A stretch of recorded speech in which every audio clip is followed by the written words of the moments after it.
আমি জনাব তারেক রহমানকে বলি তিনি বাংলাদেশের আরেক রূপ।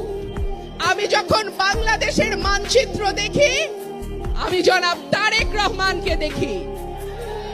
তারেক রহমান বাংলাদেশের সবচেয়ে বড় সবচেয়ে জনপ্রিয় দলের কান্ডারি।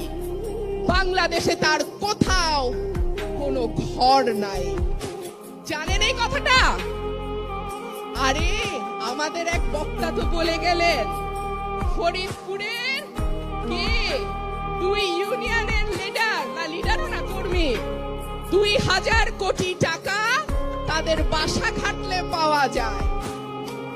আমাদের লিডার, গর্ব নিয়ে বলি, অহংকার নিয়ে বলি, আমাদের লিডারের সারা বাংলাদেশে কোথাও বাড়ি নাই।